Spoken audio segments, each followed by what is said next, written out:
مجھے گاؤں پہنچنے کی جلدی تھی، اس لیے میں دوپہر کو ہی گھر سے نکل گیا تھا۔ میرا اندازہ یہی تھا کہ شام سے پہلے پہلے اپنے گاؤں پہنچ جاؤں، مگر ایک ویران جگہ بس خراب ہو گئی اور میں بہت پریشان ہو گیا۔ پہلے تو ڈرائیور اور اس کا مددگار خود ہی بس میں ہونے والی خرابی کو ٹھیک کرنے کی کوشش کرتے رہے، مگر جب ان سے خرابی دور نہ ہوئی تو ڈرائیور نے اپنے مددگار کو کسی مکینک کو بلانے قریبی قصبے کی طرف بھیج دیا۔ مکینک کے آنے کے بعد بس کے ٹھیک ہوتے ہوئے شام ہو گئی۔ جب میں اپنی منزل پہ بس سے اترا تو رات کا اندھیرا گہرا ہو گیا تھا۔ گاؤں تک پہنچنے کے لیے مجھے ایک کچے راستے پر چلنا تھا۔ اس راستے پر ابھی مجھے 3 کلومیٹر پیدل سفر کرنا تھا۔ میں بڑی سڑک سے اتر کے گاؤں جانے والے اس راستے پر چل دیا۔ اس وقت آسمان پہ چاند تھا نہ اس کی چاندنی۔ ستاروں کی ٹمٹماتی روشنی نے ماحول کو خوفناک اور پراسرار بنا دیا تھا۔ رات کے سناٹے میں اکیلے سفر کا یہ میرا پہلا اتفاق تھا۔ میرا دل زور زور سے دھڑک رہا تھا اور اس خاموشی میں مجھے اپنے دل کی دھڑکن صاف سنائی دے رہی تھی۔ ابھی میں تھوڑا سا راستہ ہی طے کر سکا تھا کہ اچانک ایک الو نے میرے سر کے عین اوپر رات کے سناٹے میں اور پر پھڑپھڑاتا ہوا ایک درخت سے اڑ کر دوسرے درخت پر جا بیٹھا۔ رات کے سناٹے میں الو کی خوفناک آواز سے میں بری طرح ڈر گیا اور خوفناک زدہ نظروں سے ادھر ادھر دیکھنے لگا۔ اسی وقت جھاڑیوں میں سرسراہٹ سی ہوئی۔ میں نے چونک کر دیکھا، اونچی اونچی جھاڑیوں کے پیچھے کوئی کھڑا تھا۔ میں ڈر کر پیچھے ہٹا تو کسی چیز سے ٹکرا گیا۔ ڈر کے مارے میرے منہ سے چیخ نکل گئی۔ مڑ کے دیکھا تو درخت تھا۔ میں بدحواسی میں درخت سے ٹکرا گیا تھا۔ پھر اس درخت کے پیچھے بھی مجھے ایک ہیولا سا نظر آیا۔ میں پیچھے ہٹا تو وہ میری طرف بڑھا۔ میں ڈر کے بھاگا اور بھاگتا ہی چلا گیا۔ میں اندھا دھند بھاگ رہا تھا مگر اچانک ٹھٹک کر رک گیا۔ ایک لمبا تڑنگا بھوت میرا راستہ روکے کھڑا تھا۔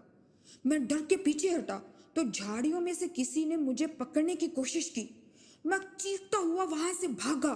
عجیب سرسراہٹیں میرا پیچھا کر رہی تھی۔ بھاگتے بھاگتے میری نظر اس چڑیل پر پڑ گئی جو بال کھولے درخت سے الٹی لٹکی ہوئی تھی۔ اندھیرے میں اس کی آنکھیں انگاروں کی طرح لگ رہی تھی۔ وہ مجھ پر جھپٹی تو میں چیختا ہوا بھاگا اور سڑک سے کھیتوں میں اتر گیا۔ میں فصلوں اور جھاڑیوں کو پھلانگتا ہوا بھاگا چلا جا رہا تھا کہ اچانک میرے قدموں تلے سے زمین نکل گئی اور میں منہ کے بل ایک جوہر میں گر پڑا۔ کیچڑ سے بھرے اس جوہر سے بڑی مشکل سے باہر نکلا۔ کیچڑ اور مٹی کے لیپ سے اب میں خود بھوت لگ رہا تھا۔ سردی سے میری کپ کپی چھوٹ گئی تھی۔ اس ڈر سے کہ وہ بلائیں پھر مجھ تک نہ پہنچے میں پھر بھاگنے لگا۔ میں ایک لمبا چکر کاٹ کر گاؤں کے قریب پہنچا تو یہاں بھی ایک مصیبت بری طرح طاق میں تھی۔ گاؤں کے کتے مجھے بھوت سمجھ کر میرے پیچھے پڑ گئے۔ اس نئی مصیبت سے ڈر کے مارے بھاگا تو گھر کا راستہ ہی بھول گیا۔ بڑی مشکل سے گھر ملا تو کتے بھی میرے تعاقب میں وہاں آ پہنچے۔ میں نے دونوں ہاتھوں سے دروازہ پیٹ ڈالا۔ کون ہے؟ اندر سے آواز آئی۔ جلدی دروازہ کھولو، میں نے چلا کر کہا۔ میرے چچا زاد بھائی نے دروازہ کھولا مگر میری صورت دیکھ کر گھبرا کر پیچھے ہٹا۔ میں جلدی سے اندر داخل ہو گیا کیونکہ کتے بری طرح بھونکتے ہوئے مجھ پر جھپٹ رہے تھے۔ کون ہو تم؟ میرے چچا زاد بھائی نے لڑزتی ہوئی آواز میں پوچھا۔ اتنے میں گھر کے دوسرے لوگ بھی اٹھ کر وہاں آ گئے۔ وہ بھی مجھے دیکھ کر ڈر گئے مگر جب میں نے اپنا نام بتایا تو بڑی مشکل سے انہوں نے مجھے پہچانا۔ چچا جان نے پوچھا، یہ کیا ہوا؟ کچھ بلائیں میرے پیچھے لگ گئی تھی، میں نے بتایا۔ کیا؟ سب حیرت سے میرا منہ تکنے لگے۔ میں نے تفصیل سے بتایا اور پوری بات بتائی کہ کس طرح بلائیں میرے پیچھے پڑ گئی اور کس طرح میں نے ایک چڑیل کو دیکھا۔ چچا جان ہنس پڑے اور بولے، وہ بلائیں ولائیں کچھ نہیں تھی، تم اپنے تصورات سے ڈر گئے تھے۔ تم نے اندھیرے میں درختوں اور جھاڑیوں، بھوت اور چڑیلے سمجھ لیا تھا، البتہ الو اصلی تھا۔ لیکن مجھے یقین ہی نہیں آ رہا تھا۔